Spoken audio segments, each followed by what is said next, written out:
Back to my channel. ఈరోజు ఏం జరగబోతుందో తెలుసుకుందామా? ఇంకా ఎపిసోడ్లోకి వెళ్ళిపోతే కార్తిక్ ఇక జ్యోత్స్న పోస్టు డిఏ అలాగే దీప అసిస్టెంట్ అని చెప్తాడు. అది విన్న తర్వాత ఒక్కసారిగా పారిజాతం అలాగే జ్యోత్స్న షాక్ అయిపోతారు.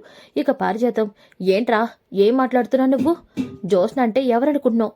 ఈ Jyotsna group of restaurants chairman మనవరాలు, ఈ యావదాస్తికి వారసురాలు. అలాంటి వారసురాలను పట్టుకొని ఆఫ్టర్ ఆల్ ఇంటి పని మనిషి అయిన దీపకి అసిస్టెంట్ అంటావా?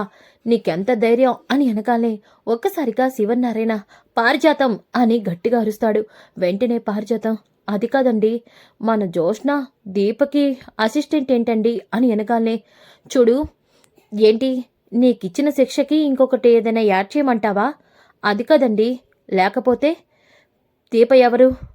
దీప దీప సీఈఓ. మరి నువ్విందాకేం మాట్లాడావు? నేనేం మాట్లాడానండి? ఇప్పుడు అడుగుతున్నాను, చెప్పు. ఇంటి పని మనిషి ఎవరు?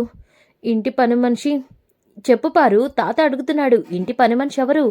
ఇంకెవర్రా? నేనే. నా అవతారం చూస్తుంటే మీకు అర్థం కావట్లేదా? దీప ఈ జ్యోత్స్న గ్రూప్ ఆఫ్ రెస్టారెంట్కి సీఈఓ అని అనగానే ఇక జ్యోత్స్న, గ్రాని నువ్వు కాసేపు సైలెంట్గా ఉండు. తాత, నేను దీపక్ అసిస్టెంట్ ఏంటి? అవును, నువ్వే దీపక్కి అసిస్టెంట్వి. తాత, ఈ మాట తప్పు చేయకముందు దీపని ఓడించాలని తప్పుడు పనులు చేసే ముందు ఉండాలి, ఇప్పుడు కాదు అని వెనకాలనే. అది కాదు తాత, చూడు, నా నిర్ణయంలో ఎటువంటి మార్పు ఉండదు. ఒకవేళ నా నిర్ణయంలో ఏదైనా మార్పు కావాలని నువ్వు కోరుకుంటే మీ అమ్మ దగ్గరికి వెళ్దాం. మీ అమ్మే దీనికి సంబంధించిన శిక్ష వేస్తుంది, అప్పుడు నీ ఇష్టం అని వెనకాలనే ఒక్కసారిగా జ్యోత్స్న, మమ్మీనా, రాత్రే మమ్మీ తప్పు చేసింది నా కూతురైతే మీరు ఎలాంటి శిక్షణ వేయండి మావయ్య గారు అన్న మాటల్ని గుర్తు తెచ్చుకుంటుంది. మమ్మీ దగ్గరికి వెళ్తే ఖచ్చితంగా మమ్మీ నాకు ఏదో ఒక పనిష్మెంట్ ఇస్తుంది, మెడబట్టి బయటికి కూడా గంటేయచ్చు. తాత చెప్పిన దానికి ఓకే చెప్పడమే బెటర్ అని చెప్పేసి, అది కాదు తాత, నువ్వేం చెప్తే నాకు అది ఎటువంటి ప్రాబ్లం లేదు, మమ్మీకి మాత్రం చెప్పొద్దు తాత అని వెనగాలే. అయితే కార్తీక్ చెప్పింది వినండి. కార్తీక్, ఇంకా ఆ పేపర్లో ఏమున్నాయో చెప్తావా? చెప్తాను సార్. జ్యోత్స్న దీప అసిస్టెంట్, డైలీ రోజు ఆఫీస్కి రావాలి, అది కూడా దీప కంటే ముందే. దీప కంటే ముందెందుకు రావాలి? ఎందుకంటే దీప ఆఫీస్కి వచ్చక ముందే దీప టేబుల్ని నీట్గా క్లీన్ చేయాలి, అలాగే దీప అవసరాలని తీర్చాలి. ఇంకా చెప్పాలి అంటే ఏంటి, దీప కార్ డ్రైవర్గా జ్యోత్స్న ఉండాలి. ఏంటి, జ్యోత్స్న కార్ డ్రైవరా? ఒకప్పుడు ఈ ఈ రెస్టారెంట్కి సీఈఓ కార్తిక్, అలాగే నా మనవడు. ఆ వాడిని జ్యోత్స్న డ్రైవర్ని చేసినప్పుడు ఏం మాట్లాడలేదే పారిజాతం, ఇప్పుడెలాగా మాట్లాడుతున్నావు? అంటే అది ఎంతైనా జ్యోత్స్న ఆడపిల్ల కదండి. మరి దీప కూడా ఆడపిల్లే కదా పారిజాతం. మరి దీపకి అంత అన్యాయం జరిగినప్పుడు నీ నోట్లోంచి ఏం మాట్లాడలేదు అని వెనకాలనే ఒక్కసారిగా పారిజాతం, ఛీ, నా మనవరాలకి ఎలాంటి గతి పట్టిందో అని చెప్పేసి అనుకుంటుంది. ఇక కార్తీక్, అలాగే దీప ప్రతి పని జ్యోత్స్నే చేయాలి, అది ఎలాంటి పనైనా. ఈ నెల రోజుల పాటు దీపకి జ్యోత్స్న అసిస్టెంట్, దీప ఏం చెప్తే అది చేయాలి, అంటే దీపకి ఒక బానిసలాగా ఉండాలి అని మొత్తం కూడా రాసి ఉంటుంది. అది విన్న జ్యోత్స్న అయితే ఇక ఏమీ మాట్లాడలేక అలా చూస్తూ ఉంటే, దీప ఎలా ఉందమ్మా ఇది అని వెనకాలనే దీప క్లాప్స్ కొడుతుంది. సూరజ్ కూడా క్లాప్స్ కొడతాడు, కార్తిక్ కూడా క్లాప్స్ కొడతారు. ఇక శివనారాయణ, మీరు క్లాప్స్ కొట్టేసరికి అర్థమైంది నేనిచ్చిన పనిష్మెంట్ మీ అందరికీ నచ్చిందని. ఇక నాకైతే ఎటువంటి అభ్యంతరం లేదు. జ్యోత్స్న, పారిజాతం, నీకేమైనా అభ్యంతరం ఉందా? నాకే ఉంటుందండి, మాకేమీ లేదు, మేము దీనికి ఒప్పుకుంటున్నాం అని వెనకాలనే. అయితే ఈ రోజు నుంచి పెద్ద మేడం దీపక్కి అసిస్టెంట్ అనమాట అని చెప్పేసి అనగాలనే ఇక పారిజాతం, మరి కార్తీక్ అని చెప్పేసి అనగాలనే, ఈ నెల రోజులు జ్యోత్స్న దీపకి డ్రైవర్ కాబట్టి కార్తీక్ ఈ నెల రోజులు తన డ్యూటీకి రెస్ట్ తీసుకుంటాడు. కార్తీక్ ఎవరి పని చేయడు, వాడు దీపకి అలాగే మిగతా పని వాళ్ళందరికీ హెల్ప్గా ఉంటాడు. ఈ విషయంలో కార్తీక్ని ఎవరూ ఫోర్స్ చేయడానికి వీల్లేదు అని చెప్పి శివనారాయణ అక్కడి నుంచి వెళ్ళిపోతాడు. ఇక సూరజ్, బ్రదర్, సార్ చాలా మంచి పనిష్మెంటే ఇచ్చారు. ఇది విన్నాక నా మనసు చాలా తృప్తిగా ఉంది. ఈరోజు న్యాయం జరిగిందని నా మనసుకు అనిపిస్తుంది అని చెప్పేసి సూరజ్ అంటాడు. ఇక పారిజాతం, ఎందుకు అనిపించదు? మీరందరూ కలిపి నా మనవరాలతో ఫుట్బాల్ ఆడుకుంటున్నారుగా, ఒక్కదాన్ని చేసి అని చెప్పేసి అంటూ ఉంటే ఇక సూరజ్ అక్కడి నుంచి వెళ్ళిపోతూ జ్యోత్స్న వైపు చూసి నవ్వుతాడు. ఇక కార్తీక్, ఏం జ్యోత్స్న, చూసావా ఏం జరిగిందో అని వెనకాలనే. చూస్తున్నాను బాబా, నువ్వు దీప కలిసి నా మీద చేసిన కుట్రంతా నాకు తెలుసు. మీ ఇద్దరికీ ఒకేసారి నేనివ్వాల్సిందంతా ఇస్తాను అని వెనకాలనే. దీప, పద, ఇద్దరం కలిసి కాసేపు టైం స్పెండ్ చేద్దాం అని చెప్పి కార్తీక్ దీపం తీసుకొని వెళ్ళిపోతాడు. ఇక పారిజాతం, ఆ కార్తీక్ గడు మామూలుడు కాదే, వాణ్ణి నువ్వు కార్ డ్రైవర్ని చేశావని ఆ దీపకి నిన్ను డ్రైవర్ని చేశాడు. ఎంత కాకపోతే నా మనవరాల్ని యావదాస్తికి వారసురాలు చేయాలనుకుంటే నన్ను పని మనిషిని చేసేశాడు కదే వీడు, పెద్ద మాయలుడు. గ్రాని, బావా ఐడియా ఇది కాదు, ఇంతకు మించే ఆలోచిస్తున్నాడు. ఏంటి నువ్వంటుంది? అవును గ్రాని, బావ ప్లాను ఇది కాదు. బావ త్వరలోనే దీపే ఇంటి వారసురాలని అందరికీ తెలిసేలాగా ప్లాన్ చేస్తున్నాడు. బావ రేపు చేయబోయేది అదే గ్రాని అని వెనకాలనే. ఏంటి నువ్వు మాట్లాడుతుంది? నా కంఠంలో ప్రాణం ఉండగా అది జరగనివ్వను. ఎట్టి పరిస్థితిలోనూ ఆ దీప శివన్నారాయణ మనవరాలుగా నేను ఒప్పుకోను. అదే కాని జరిగితే ఆ క్షణమే ఆ దీపని చంపి నేను జైలుకి వెళ్తాను అని వెనకాలనే. గ్రాని, ఏం మాట్లాడుతున్నావు నువ్వు? అవునే, ఈ పారిజాతం పంతానికి పోతే ఎంతకైనా తెగుస్తుంది. అంతకే కదా పుట్టగాన్లే పసికందుని చంపాలని చూశాను. అలాంటిది నా మనవరాలకు అన్యాయం జరుగుతూ ఉంటే చూస్తూ ఊరుకుంటానని ఎలా అనుకుంటున్నావే అని వెనకాలనే. ఒక్కసారిగా దాసు, ప్రతిసారి మనమనుకున్నదే జరగదమ్మా. కొన్నిసార్లు ఆ పైవాడు కూడా తలరాతని మార్చేస్తాడు అని వెనగాలనే. పారిజాతం, జ్యోత్స్న షాక్ అయిపోయి దాసుని చూస్తారు. ఇక పారిజాతం, ఒరే దాసు, ఏంటమ్మా నువ్వు? నా కూతురు జ్యోత్స్న మాట్లాడిన మాటలన్నీ విన్నాను. ప్రతిసారి మనం అనుకున్నది జరగదమ్మా. కొన్నిసార్లు ఆ పైవాడు కూడా ఆ రాతనే మారుస్తాడు, దీప విషయంలో మార్చినట్టు. నువ్వు పసికందుగా ఉన్న దీపనే చంపి ప్రాణాలు తీయాలని చూసావు. కానీ ఆ భగవంతుడు ఆ బిడ్డకి కుబేరు సహాయంతో ప్రాణం పోసి తనని మళ్ళీ తన కన్నవాళ్ళింటికే వచ్చేలా చేశాడు. కాంచన, సుమిత్ర వదిన కోరుకున్న కోరిక గట్టి బలమైనది. అందుకే వాళ్ళనుకున్నట్టుగానే తన మేనకోడల్నే కాంచన కోడల్ని చేసుకుంది. చూసావుగా విధి ఎలా ఆడుతుందో. ఒరే, విధి అలాగా ఆడటం కాదురా, దీనంతటికి కారణం నువ్వే తిన్నగా ఉంటే ఈరోజు నీ కూతురికి ఈగ తెందుకు పడుతుంది అమ్మా అని వెనకాలనే. ఇక జ్యోత్స్న, నాన్న, నీకు నిజం తెలిసిపోయిందని అర్థమైపోయింది. ఇక ఈ ముసుగులో గుద్దులాట తీసే అని వెనకాలనే. నాకు కార్తీక్ అంతా చెప్పాడమ్మా. నువ్వు మా అమ్మ కలిసి నిజం తెలుసుకొని మీరు ఏమేం చేస్తున్నారో అంతా అర్థమైపోయింది. అందుకే మీ ఇద్దరికీ ఒక మాట చెప్పడానికి ఇక్కడికి వచ్చాను. ఏంటది? ఏంటా? చూసారుగా, దీప పని మనిషిగా ఎక్కడో మారుమూల ప్రాంతంలో బ్రతికే దీప ఈరోజు తన వాళ్ళ ఇంటికి వచ్చి ఈ కంపెనీకి సీఈఓ అయింది. నీ పతనం మొదలైంది జ్యోత్స్న. ఇప్పటికైనా నీ తప్పు తెలుసుకొని నువ్వు నీ తండ్రి వెనక వచ్చేస్తే నీ తండ్రి నిన్ను మహారాణిలా చూసుకుంటాడు. నా మాట విను జ్యోత్స్న అని వెనకాలే. చిన్నోర్బై, అసలు నువ్వు తండ్రివేనా? నిన్ను చూస్తుంటే షేమ్గా అనిపిస్తుంది. నీలాంటి వాడి వల్లే ఈరోజు నా లైఫ్ ఇలా మారిపోయింది అని వెనగాలే. ఇక దాసు, జ్యోత్స్న అని అంటూ ఉంటే, ఏంట్రా జ్యోత్స్న, అదన్న దాంట్లో కొంచెం కూడా తప్పులేదు. అది ఇలా అవడానికి కారణం నువ్వు కాదు.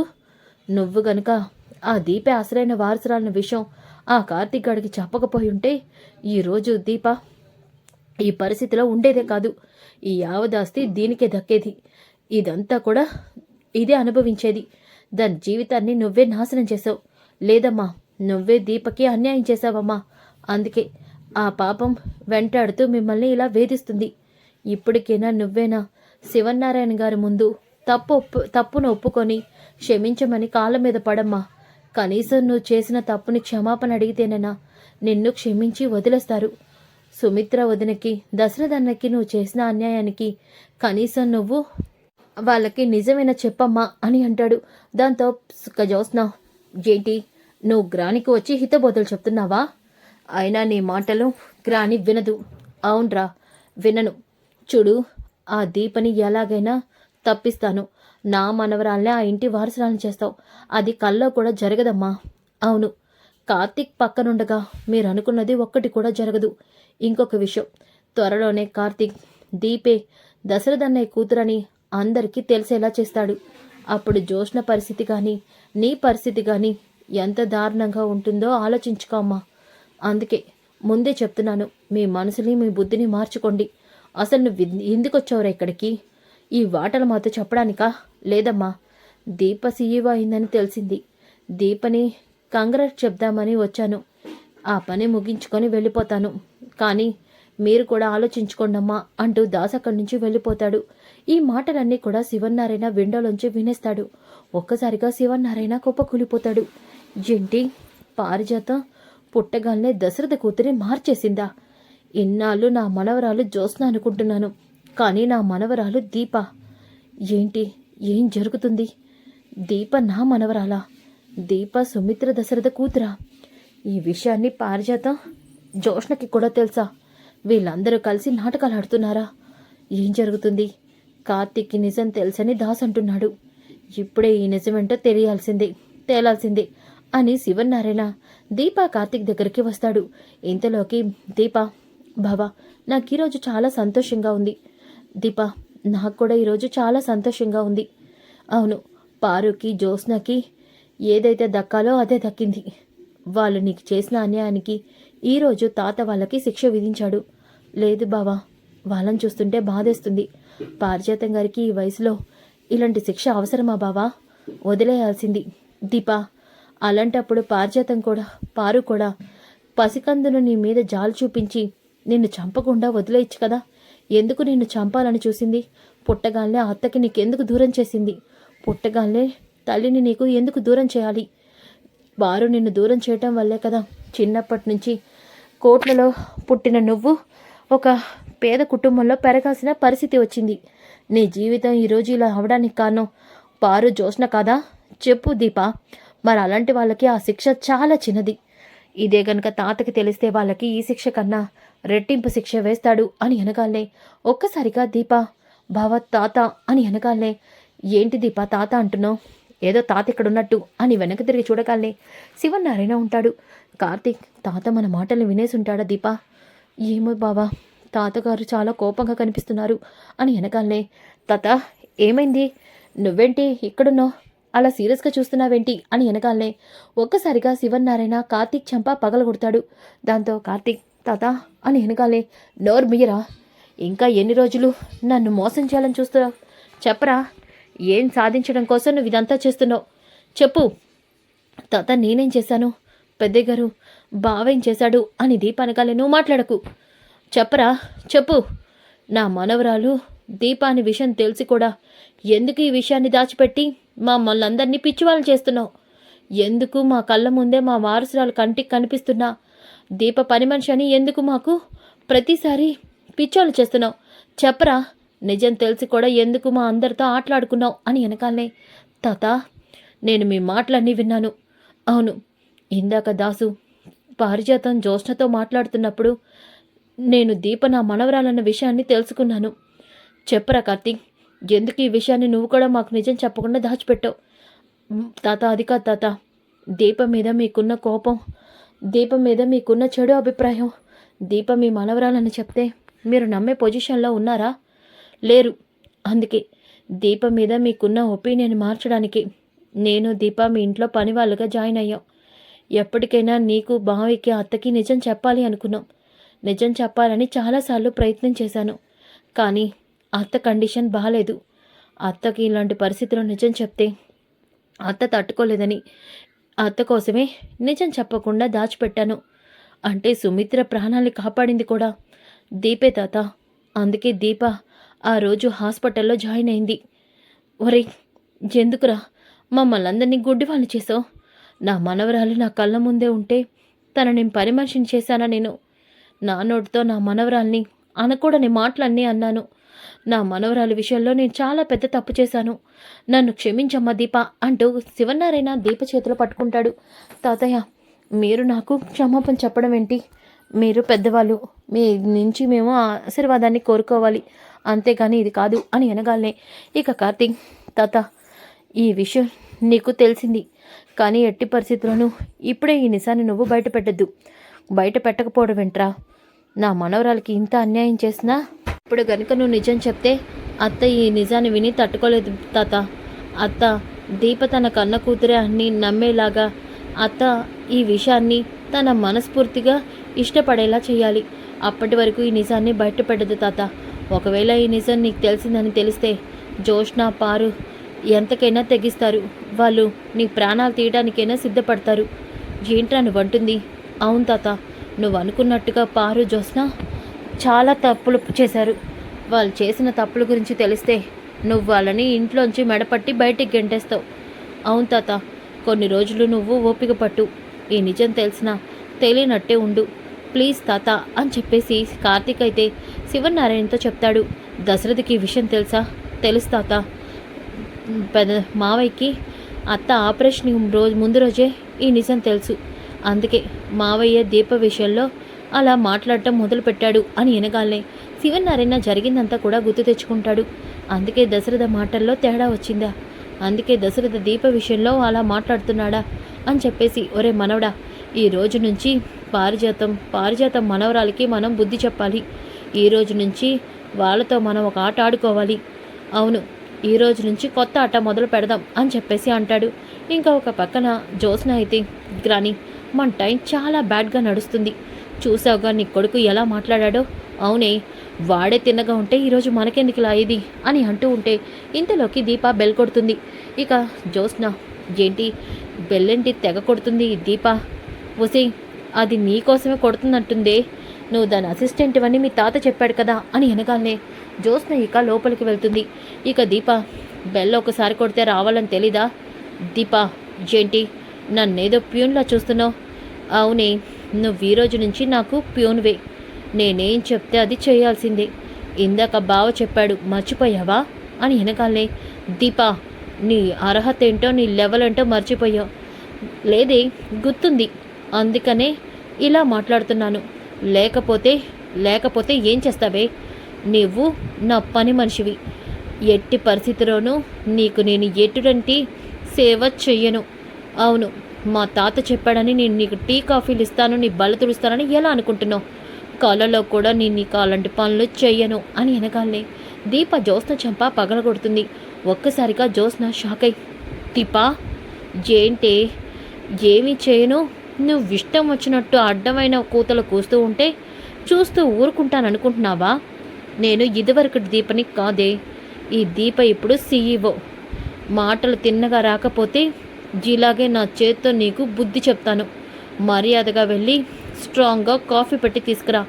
పిచ్చి వేషాలు వేసి కాఫీలో ఇంకేదైనా కలిపావో నేను నిన్నేం చేస్తానో గుర్తుంది కదా, వెళ్ళు అని అనగానే జోస్న బయటికి వస్తుంది. ఇక పారిజాతం, దాన్ని గట్టిగానే బుద్ధి చెప్పావా అని అంటూ, ఏంటి నీ చెంప ఇలా వాచిపోయింది?